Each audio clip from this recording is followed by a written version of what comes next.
Bonjour à toutes et à tous, il est 15h, merci de nous rejoindre pour suivre cette édition de la mi-journée. Voici les titres de ce journal. Cérémonie de clôture de formation des formateurs, de l'enseignement technique et de la formation professionnelle. Et dans l'actualité internationale, 4 constructeurs automobiles s'allient contre le président américain Donald Trump. Voilà pour les titres. Merci si vous nous rejoignez sur Télé Djibouti.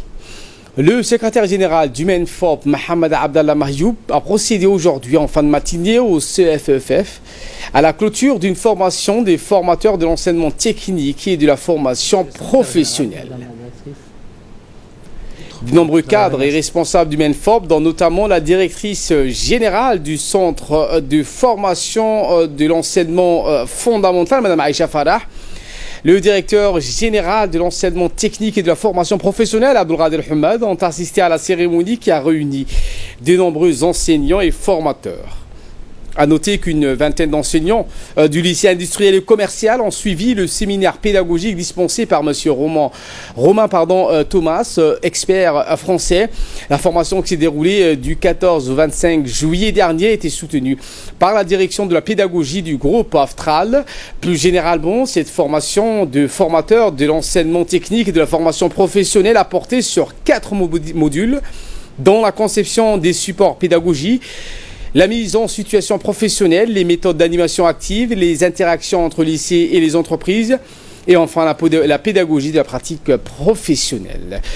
Notons enfin que la cérémonie s'est clôturée avec la remise des attestations aux participants de la formation des formateurs de l'enseignement technique et de la formation professionnelle. En période. Dans son intervention, le secrétaire général du MENFOP, Mohamed Abdallah Mahyoub, a exprimé toute sa satisfaction du déroulement de la formation. Écoutons. Je pense qu'il ne vous échappe pas que vous formez des professionnels, des futurs professionnels. Et donc, dans ce cadre, la perpétuelle formation des formateurs que vous êtes est une nécessité pour vous, mais aussi une nécessité pour nous. C'est pourquoi, donc, avec le PAM et Aftral, donc la Direction générale de l'enseignement technique et de la formation professionnelle, a planifié cette formation et va planifier d'autres formations pour vous, mais aussi pour les autres formateurs. L'idée, c'est de professionnaliser au maximum les jeunes apprenants que vous avez, pour qu'à la suite de leur formation, ils puissent s'insérer. C'est l'objectif ultime, c'est l'insertion professionnelle des jeunes. Et donc cette formation rentre dans ces cadres justement pour discuter, échanger, partager des expériences, mais aussi renforcer vos propres compétences dans l'accompagnement des jeunes, dans la formation des jeunes pour leur métier dans ce domaine, qui est un domaine, comme le dit le directeur général, qui est un domaine quand même porteur. Et voilà qui nous ramène de parler de cette signature de mémorandum d'entente tripartite qui a eu lieu ce week-end dans la ville de l'Unité.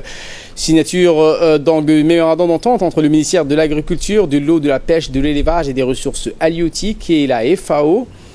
Et les propriétaires des périmètres agricoles choisis pour être des périmètres agro-pastoraux de démonstration.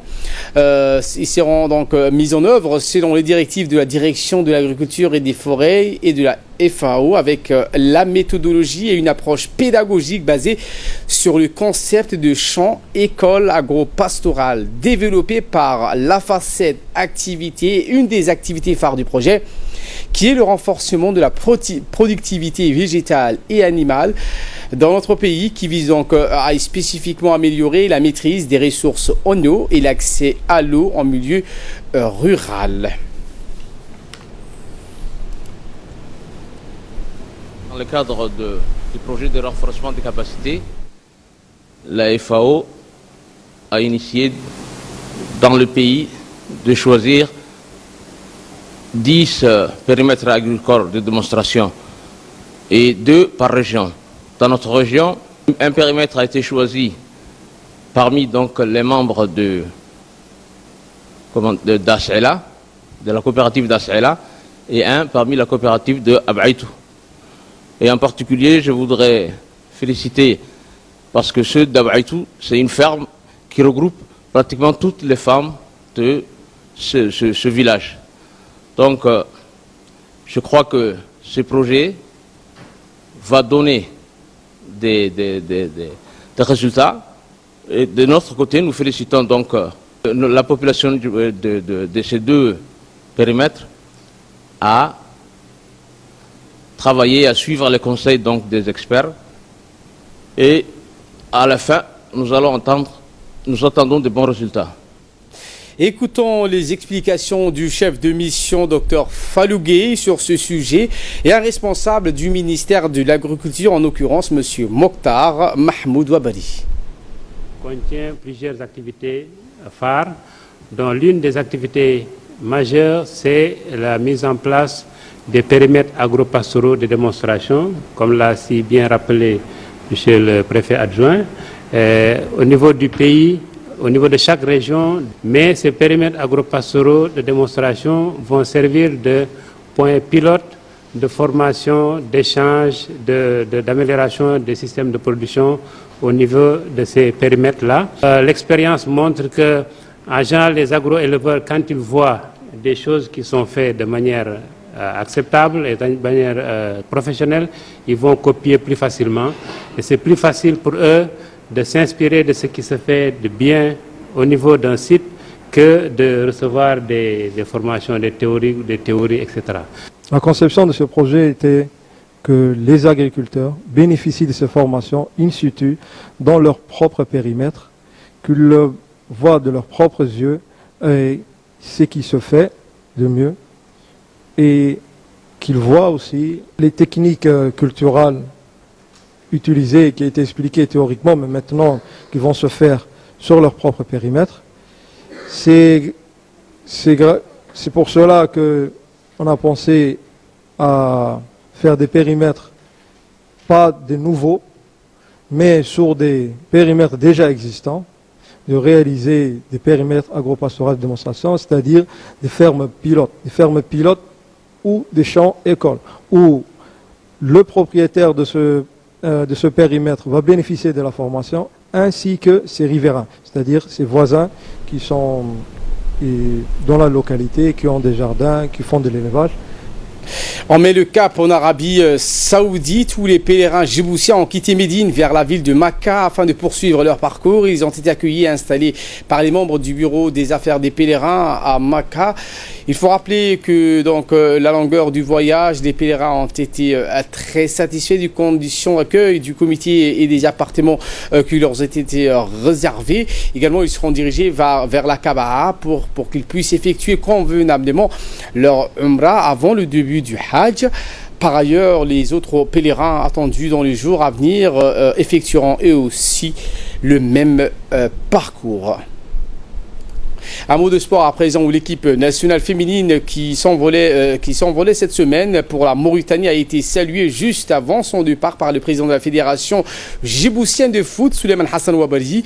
Cet événement qui s'est déroulé au nouveau centre de sport et de formation des femmes situé près du 2e arrondissement a vu la présence du directeur de sport, Abshir Ali, de Mme Fathia Ousmane, vice-présidente de la commission de football féminin au sein de la FDF, et de Mme Fatoua Toukoulé, directrice du centre, ainsi que de nombreuses autres personnalités. Toutes les joueuses et l'équipe nationale et leur staff technique étaient en effervescence en perspective de leur prochain match amical avec les Mauritaniennes, ont accueilli et écouté avec enthousiasme le discours prononcé à cette occasion par le numéro 1 de la Fédération djiboutienne de foot et le président de commission d'arbitrage de la Fédération africaine, M. Souleymane Hassan Wabari.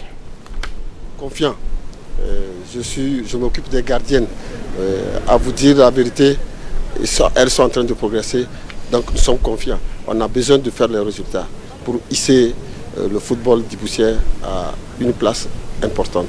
Santé à présent, où dans le cadre des activités de consultation médicale, le ministère de la Santé a la visite d'une équipe coréenne qui effectue des consultations médicales au bénéfice des populations du village de Markazi et de la population locale au centre médico-hospitalier de Hayou. Cette caravane médicale est composée d'ophtalmologie, stomatologie, physiothérapie pour femmes et hommes et la gastro-entérologie, la médecine générale également, sous la supervision du médecin-chef de la région Dobok, Dr Dimbio.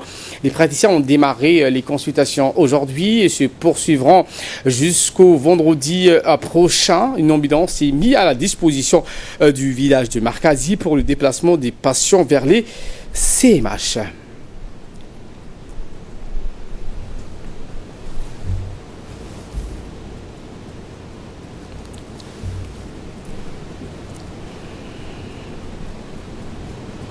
Dans la journée d'hier, vendredi, vers 9h15, une vedette de plaisance transportant des touristes djiboutiens a connu un accident de moteur majeur alors qu'elle se dirigeait vers l'île Moucha. En effet, quelques minutes après son départ du port de pêche, les moteurs de la vedette de plaisance ont explosé. La vedette de plaisance transportait 4 touristes djiboutiens accompagnés par le pilote et un matelot. Suite à l'accident des moteurs, le pilote a été victime de brûlures au niveau des bras et du dos, tandis que les 2 touristes sont tombés à la mer suite au choc. Les équipes de patrouille de la surveillance maritime de la garde-côte djiboutienne qui se trouvaient à proximité du lieu de l'incident sont immédiatement intervenues avec célérité pour porter assistance aux occupants de cette vedette. 2 blessés, le pilote victime de brûlures et un passager blessé au bras ont été immédiatement ramenés au port de pêche et évacués vers l'hôpital général Pelletier. Et de là, nous passons en nouvelles du monde. Le trafic ferroviaire perturbé en France. Les passagers ont dû s'armer de patience à Paris dans les halls de gare saturés. La canicule et son lot d'avaries techniques sont venus s'ajouter au départ en vacances. Le trafic a été fortement perturbé hier sur des lignes internationales. Pas de Thalys ni d'Eurostar au départ ou à l'arrivée de la gare du Nord. Une grande partie de la matinée, des lignes qui habituellement desservent Londres, Lille et Bruxelles. Côté belge, les voyageurs ont dû aussi quitter leur train bien loin de leur point d'arrivée. En cause, l'interruption de l'alimentation électrique dont les causes restent à préciser selon la NCF qui évoque un câble électrique souterrain qui aurait pris feu. À la mi-journée, le trafic a commencé à revenir à la normale de manière progressive. Cette semaine déjà, les pics de chaleur ont mis à rude épreuve le réseau ferroviaire, notamment en Belgique. Ce jeudi, la SNCF avait demandé aux usagers de reporter leur voyage en raison des conditions climatiques exceptionnelles. Norme CO2, 4 constructeurs automobiles s'allient contre Donald Trump quand des constructeurs automobiles s'entendent pour moins polluer. Ça se passe en Californie et ce sont 4 poids lourds qui ont décidé de s'allier pour contrer l'administration Trump. Ford, Honda, Volkswagen et BMW en accord avec l'État de Californie vont réduire volontairement les émissions de gaz à effet de serre de leurs véhicules. Objectif, éviter que des normes plus ou moins strictes ne naissent dans différentes parties des États-Unis. Donald Trump a annulé en arrivant au pouvoir le durcissement des normes adoptées à la fin du mandat de Barack Obama. Mais la Californie, qui dispose depuis des décennies d'une autonomie en la matière, avait annoncé son intention de légiférer elle-même. L'accord concerne 2026 et impose une réduction moyenne des émissions de CO2 de 3,7% chaque année. Les nouveaux modèles devront atteindre une consommation équivalente à environ 4,7 litres au 100 contre 6,3 litres 100 km en vigueur actuellement. La Californie, l'État américain le plus peuplé, représente environ 12% des ventes des véhicules américains. Voilà pour l'essentiel de ce 15h. Merci à vous de nous avoir suivis et très bon suivi des programmes sur Télé Djibouti.